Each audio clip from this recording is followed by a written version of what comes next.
Bueno, soy Íñigo Galdós, redes del servicio, y hoy daré la sesión general que trata del manejo perioperatorio del usuario de sustancias de abuso y, bueno, un poquito las implicaciones anestésicas de cada tipo de droga. ¿Qué? Ah, Vale.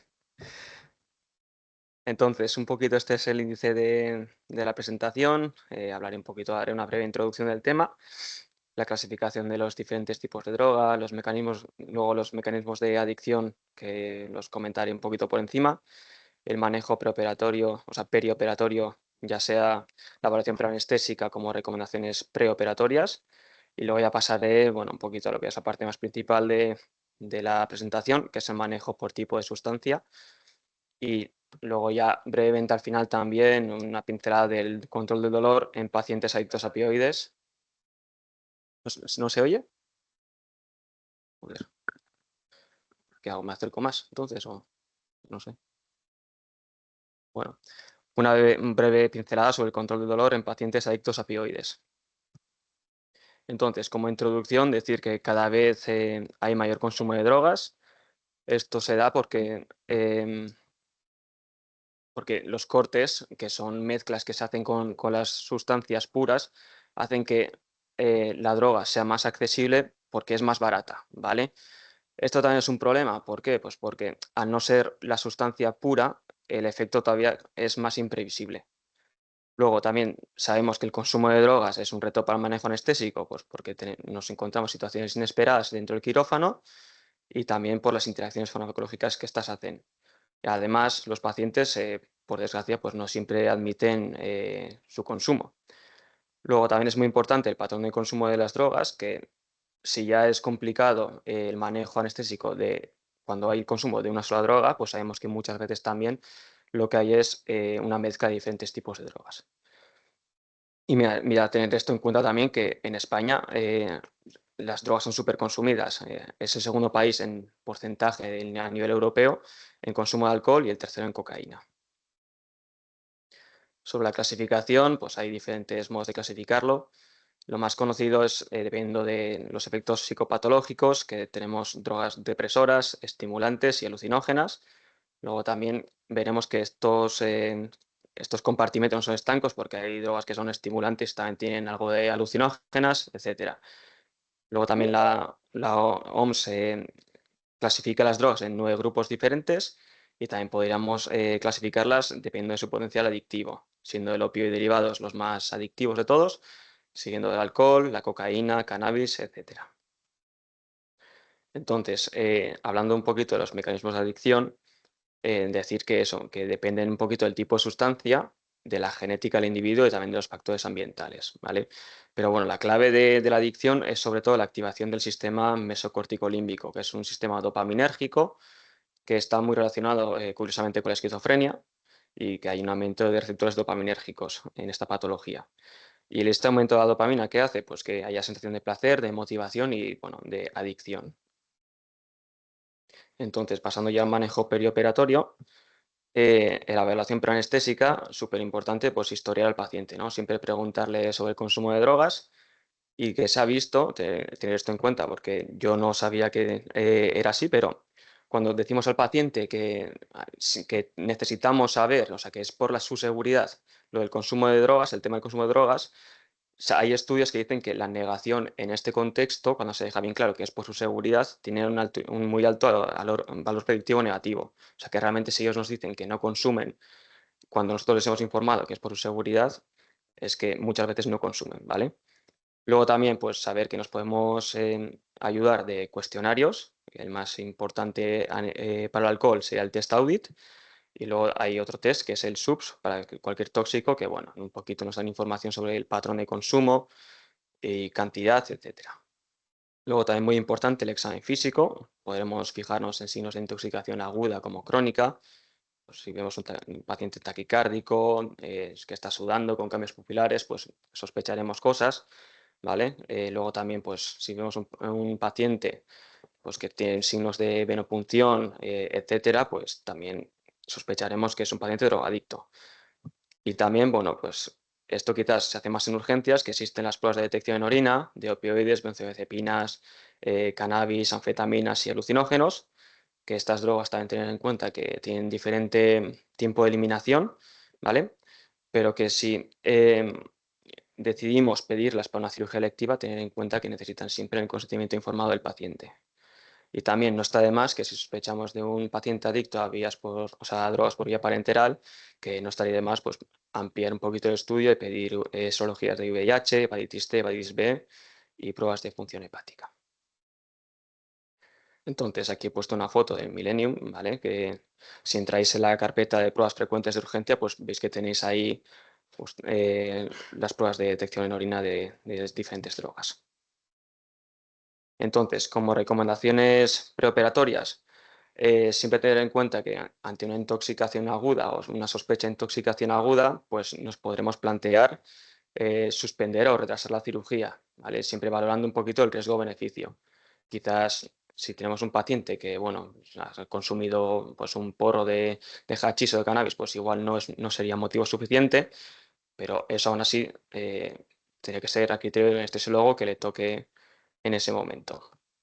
¿Vale? Entonces, aparte también evaluaremos las comorbilidades relacionadas con cada tipo de droga, que luego entraremos un poco más en cada una de ellas, pero bueno, en líneas generales, pruebas de función hepática, función cardíaca, problemas respiratorios, etcétera.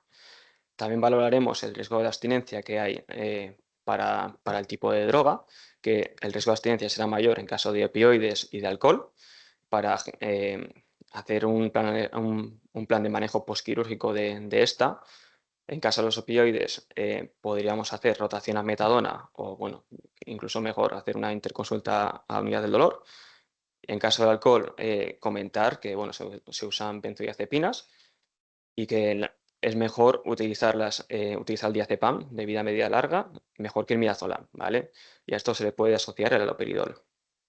Y aparte de esto, pues el plan de manejo del dolor en pacientes, sobre todo adictos a opioides, que es un problema, también tenemos que hacer un manejo posquirúrgico. Entonces, pasando ya al manejo por tipo de sustancia, empezaré por la cocaína. Sabemos que la cocaína es un potente estimulador del sistema nervioso central, es un anoxígeno también muy potente y un anestésico local. Tiene diferentes tipos de consumo, la forma inhalada o fumada, absorbida por mucosas o inyectada. Y bueno, y sabemos que es un mecanismo de acción, es una inhibición de la recaptación de adrenalina, noradrenalina, dopamina y serotonina, por lo que, bueno, podéis suponer que es un muy potente estimulador del sistema nervioso simpático. Y aquí os dejo también una tabla de las diferentes vías de administración y diferentes tiempos de inicio de acción y duración de efecto, siendo la más rápida la fumada, seguida de intravenosa y, bueno, después la intranasal u otras mucosas. Los efectos clínicos son derivados de esta activación bastante potente a nivel simpático que hay, pues el sistema nervioso central, convulsiones, vasoconstricción cerebral, accidentes cerebrovasculares, taquicardia, infartos, arritmias, ¿vale? Emergencias hipertensivas, súper típico esto de las fotos, la perforación de tabique, también exacerbaciones de asma, por aumento de permeabilidad alveolar también, edema pulmonar, bueno, etcétera. Súper importante también el retraso de vaciamiento gástrico, colitis isquémica, rhabdomiólisis. Bueno, aquí tenéis todo lo que puede dar. Entonces, ¿qué tendremos en cuenta? Algo común en todas las sustancias, indagar un poquito en el patrón del consumo, ¿vale? Que es quizás especialmente importante con la cocaína. ¿Por qué? Pues porque cuando la cocaína, que bueno, además es lo normal, que se consuma concomitantemente con el alcohol, se forma una sustancia que se llama cocaetileno, que fijaros que tiene, bueno, 20 veces más riesgo de muerte súbita, ¿vale? Luego, en pacientes adictos o que sospechemos que con una adicción a cocaína, preguntar por síntomas cardiovasculares. Si existen, deberíamos derivar a este paciente a cardiología para un estudio cardiológico completo. En el preoperatorio, pedir electrocardiograma, creatinina, nitrógeno ureico y parámetros hepáticos y siempre considerarlos como cardiópatas coronarios, ¿vale? Se habla en cirugía programada, pues esperar más de una semana desde el último consumo. ¿Esto por qué es? Pues porque si bien se ha visto que la cocaína aguanta en el cuerpo como unos 3 días, el cocatileno tiene mayor efecto y dura incluso más. Entonces parece más prudente que, bueno, esperando una semana baje el riesgo perioperatorio de estos pacientes. Luego, también importante tratarlos como estómago lleno, hacer una inducción de secuencia rápida a estos pacientes. Y también muy importante que, ya que, como la cocaína se metaboliza por las pseudocolinsterasas plasmáticas, pues los fármacos que utilizan esta vía pues se pueden ver alterados, como es el caso de la acetilcolina. ¿Qué más? Estos pacientes pueden desencadenar crisis hipertensivas o arritmias en la inducción, lo cual implica que la inducción anestésica, la laringoscopia, tendrá que ser muy suave, ¿vale? Luego, también tener en cuenta que seguramente habrá que usar vasodilatadores y en este caso que los beta bloqueantes están relativamente contraindicados. ¿Por qué? Pues porque pueden generar una estimulación alfa no controlada, ¿vale? Entonces se recomienda más la hidralacina, nitroglicerina o clevidipino. Luego, por motivos obvios, también hay que evitar la ketamina, que tiene efecto sinérgico. Luego también que pueden tener hipertermia intraquirúrgica estos pacientes, que se han visto casos que ha habido que diferenciar de hipertermia maligna. Y luego que los usuarios crónicos también tienen una detección de las catecolaminas endógenas. O sea que, por ejemplo, a la efedrina no responderían bien, aunque es raro usarla porque estos pacientes suelen estar más bien hipertensos, ¿vale? Luego, pasando ya de grupo a los cannabinoides, bueno, la marihuana y el hachís son los más consumidos. Sabéis que es la droga ilegal más consumida. Sobre todo suele ser fumada, pero también puede ser ingerida, perdón, y su mecanismo de acción se basa en la inhibición de receptores de acetilcolina, causando taquicardia, inyección conjuntival, bueno, bienestar, relajación y euforia. Y bueno, esta droga es detectable hasta 7 días después de su último consumo porque se va acumulando en el tejido adiposo del paciente. Y también os pongo una tabla sobre las diferencias de vía de administración, iniciación, etcétera, ¿vale? Siendo la vía fumada la iniciación más corta y la que menos dura. Entonces, efectos clínicos, lo que ya os he dicho, relajación, euforia.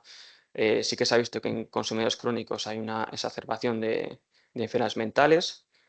Tienen aumento de riesgo cardiovascular porque estas drogas lo que hacen es que haya un aumento de las catecolaminas endógenas. Aparte, muchas veces son pacientes fumadores, por lo que tendrán patología propia de un paciente fumador. Y algo muy específico de esta droga, de este grupo de drogas, es el síndrome de hiperemesis, que son náuseas y vómitos muy resistentes al tratamiento, ¿vale? Que no ceden con nada más que el cese del consumo de estas drogas. Entonces, también estos pacientes tienen un retraso del vaciamiento gástrico, lo que habrá que tenerlo en cuenta. Entonces, una recomendación, bueno, sería retrasar al menos 2 horas después del consumo. Esto, bueno, hay que coger un poquito con pinzas, pero lo he leído en algún estudio, ¿vale? ¿Por qué? Porque esta liberación de catecolaminas endógenas también hace que haya mayor riesgo de infarto perioperatorio en estos pacientes. Entonces, bueno, pues siempre cuanto más esperemos después del último consumo, mejor, ¿vale? A dosis bajas moderadas tiene efectos simpático-miméticos, pero sí que es verdad que a dosis muy altas ya sería lo contrario, efecto parasimpático, ¿vale? Luego, tendremos precaución por eso con los fármacos simpático-miméticos, solicitaremos un electro, haremos una inducción de secuencia rápida, sobre todo en estos pacientes que tienen síndrome de hiperemesis, detectaremos posibles broncopatías o enfermedades respiratorias como fumadores que son, y tener en cuenta también que en usuarios crónicos habrá menor percepción del dolor por parte de estos pacientes. Luego, una duda que puede llegar a haber respecto al CBD, que hoy en día está un poquito más de moda, estos productos de herboristerías y tal para infusiones, pastillas, aceites para dormir que usa la gente muchas veces, pues ha visto que no causa ningún efecto relevante en el manejo anestésico, por si os lo preguntan. Entonces, pasando de grupo, pasando los psicoestimulantes y anfetaminas, los más consumidos, la MDMA, o éxtasis y el LSD, tener en cuenta que este grupo de drogas, ¿vale? La gran mayoría son derivados químicos de la efedrina, con lo cual pues serán psicoanticomiméticos también potentes. Entonces, algunos son también, o sea, aparte de ser psicoestimulantes, son alucinógenos. Su mecanismo de acción se basa en la liberación de noradrenalina y dopamina, más la inhibición de su recaptación. Su vida media suele estar en torno a unas 8 horas, tiene metabolismo hepático y, bueno, son conocidas eso, como la droga del amor por su efecto de desinhibición y excitación sexual, etc. Entonces, los efectos clínicos de este grupo muy parecido a la cocaína, ¿vale? Son simpático-eméticos, entonces, bueno, son pacientes que van a estar hipertensos, que van a estar taquicárdicos, pueden hacer emergencias hipertensivas, su termorregulación, pues, es un poquito deficiente, suelen estar más bien hipertérmicos, se han descrito casos de coagulación intravascular diseminada, rhabdomiólisis, etcétera. Pero sí, lo que sí que es un poquito más específico de este grupo será el síndrome serotoninérgico que puede aparecer, sobre todo si ese paciente, aparte de estas drogas, está tomando ISRS, SIMAOs, litio o triptófano. Entonces, ¿qué habrá que tener en cuenta? Pues parecido a la cocaína, ¿vale? Siempre ver el patrón de consumo y combinación con otras drogas o fármacos. Vigilamos también la hipertermia, hipertensión, arritmias, etcétera. Y sí que se han descrito también algún caso de bruxismo con este tipo de drogas que condicionan una intubación difícil. Entonces, pues bueno, habrá que tenerlo en cuenta también. Pero en general ya os digo que las mismas precauciones que en el caso de la cocaína. Luego, otro grupo más, que es el de los alucinógenos y drogas disociativas, entre los que se encuentra la ketamina, LSD, fenilciclidina, que es el PCP. De estos tener en cuenta que son similares a las anfetaminas, al grupo anterior, ¿vale? Pero bueno, que son un poquito más light en lo que se refiere a los síntomas simpático-eméticos, pues son un poquito más leves, pero sí que tendrán mayor actividad alucinógena.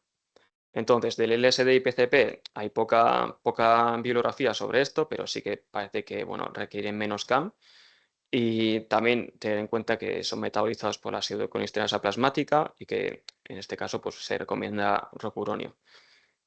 Luego la ketamina, bueno, que ya quizás la conozcamos un poquito más porque la usamos bastante en nuestro ámbito. Sabemos que también requiere, o sea, ante una intoxicación aguda requiere menor anestesia y también puede hacer que haya hipertensión de difícil control en usuarios crónicos sobre todo, ¿vale? Y, o sea, sobre todo además si se asocia a antidepresivos tricíclicos o, bueno, o los inhibidores selectivos de recaptación de noradrenalina. Luego ya pasando al alcohol, que bueno, obviamente es la droga más consumida, aunque sea legal, y es el intoxicante agudo más común en traumatizados, ¿vale? Siempre cuando tenemos un politrauma, pues tenerlo en cuenta. Tiene acciones depresoras del sistema nervioso central por activación de receptores GABA e inhibición de los receptores de NMDA. Y también puede tener activación del sistema nervioso central por el sistema dopaminérgico, ¿vale? Que es lo que causa agitación y adicción en ciertos pacientes. Luego decir que su consumo crónico genera tolerancia, es un tóxico que también genera abstinencia y bueno, como bien sabemos, pues tiene un metabolismo hepático que será muy variable, pues porque dependiendo de si es un consumidor crónico o no, esta enzima, el alcohol deshidrogenasa, pues tiene una sobreregulación bueno, en consumidores crónicos, ¿vale? Entonces, bueno, la media será menor en estos casos. Luego, los efectos clínicos del alcohol, pues cardiovasculares, típico las miocardiopatías, sobre todo la dilatada, que se ve influenciada también por el déficit de tiamina. A nivel respiratorio se ha descrito lo que es el pulmón del alcohólico, ¿vale? Que es un pulmón con déficit de surfactante con mayor predisposición a distrés y a neumonía. Son pacientes con lentecimiento del vaciamiento gástrico, disfunción hepática, bueno, la encefalopatía de Wernicke-Korsakoff por el déficit de tiamina también, bueno, acidosis, trastornos iónicos, abdomiólisis, aparte también coagulación alterada, anemia megaloblástica, bueno, etcétera, ¿vale? Aumento de infecciones, citoquinas inflamatorias. Entonces, ¿qué tendremos en cuenta en estos pacientes? Habrá que valorar siempre la función cardíaca con un ecocardio. Cuando sospechemos de un paciente alcohólico crónico, no estaría de más administrar tiamina, ¿vale? Para prevenir sobre todo esa encefalopatía de Wernicke-Korsakoff. Inducción de secuencia rápida, ventilación protectora pulmonar. Siempre tener presentes los test de viscoelásticos de coagulación, el ROTEN y la tromboelastografía. Y luego, pues también tener en cuenta que un paciente alcohólico crónico es un paciente desnutrido, por lo que se recomienda una infusión de sueroglucosa al 5% para prevenir la cetogénesis, estimular la insulina y reponer reservas de glucógeno. Aparte, pacientes que muchas veces están deshidratados, pues bueno, aún así seguir fluidoterapia guiada por objetivos con cristales balanceados. Habrá que corregir también trastornos iónicos, sobre todo el magnesio, suele estar alterado Y luego también sabéis que en caso de intoxicación aguda, pues se requiere menor requerimiento anestésico, pero en crónicos, pues por mecanismos de inducción enzimática y tolerancia, pues que hará falta más anestésico. Y ya el último grupo que comentaré, el de los opioides, pues también tener en cuenta que la adicción está en aumento, no despreciable también, o sea, bueno, sobre todo, además, por los opioides recetados, ¿vale? Sabéis que su mecanismo de acción se basa en los receptores opioides mu, delta y kappa, ¿vale? Y los efectos de los opioides también los conocemos todos. Efectos sedantes, eufóricos, analgésicos y depresión respiratoria sobre todo. Son drogas de altísimo poder adictivo. La heroína que se puede consumir esnifada, fumada o inyectada, por eso de que las marcas de venopunción, que nos fijemos, y tener en cuenta que son drogas con un síndrome de abstinencia muy precoz, ¿vale? Que ya a las 12 horas sin consumir podemos encontrar ya un paciente con abstinencia que estará diaforético, con rinorrea, diarrea, vamos, que puede llegar hasta el colapso cardiovascular. O sea que el síndrome de abstinencia de opioides también puede ser muy importante. Entonces, los efectos clínicos, los que ya hemos ido comentando, aparte de la depresión respiratoria y rigidez torácica, eh, las neumonías también, muy importante, luego también las endocarditis, que son comunes para los usuarios de drogas vía parenteral, eh, prolongación del QT, de la metadona, causada por la metadona sobre todo, y luego algo que yo desconocía, que parece que estos pacientes también, para potenciar el efecto, hay muchos que usan la clonidina, ¿vale? Aparte del opioide. Entonces, tenemos que tenerlo en cuenta ante la supresión de la clonidina, que puede haber un cierto efecto rebote dentro del quirófano y generando una crisis hipertensiva. Entonces, esto también lo tenemos que preguntar. A nivel neurológico, pues delirio, alucinaciones, etcétera, ¿vale? Disminución del peristaltismo, también estreñimiento, náuseas, vómitos, bueno, estos todos ya lo sabéis, ¿vale? Y aparte, bueno, la hiperalgesia y la alodinia en consumidores crónicos, que bueno, que también es un problema. Entonces, ¿qué tendremos en cuenta en estos pacientes? Pues otra vez, pues eso, integrar el patrón de consumo, ¿vale? Inducción de secuencia rápida y, bueno, las interacciones que puedan llegar a presentar este tipo de drogas con otros depresores, ya sea con alcohol, benzodiazepinas, gabapentinoides, o bueno, también el síndrome serotoninérgico que puede aparecer con otros antidepresivos, que especialmente esto puede pasar con tramadol y el tapentadol. Entonces, también preguntaremos si también toma clonidina, para potenciar los efectos, y en este caso, pues haremos un manejo exhaustivo de tensión arterial. Y bueno, también, al igual que el alcohol, pues bueno, en intoxicaciones agudas seguramente requiramos menor anestesia que en usuarios crónicos, ¿vale? Y como ya bien sabemos, pues bueno, el manejo del dolor de estos pacientes es un reto para nosotros.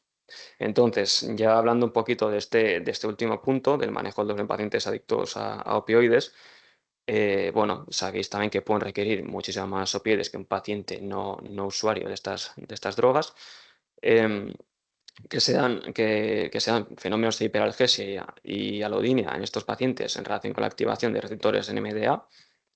Y bueno, que en pacientes con dolor crónico es súper importante entonces mantener la pauta habitual que tienen de opioides, ¿vale? Si tienen los parches de fentanilo los mantendremos, la morfina, buprenorfina, todo igual, ¿vale?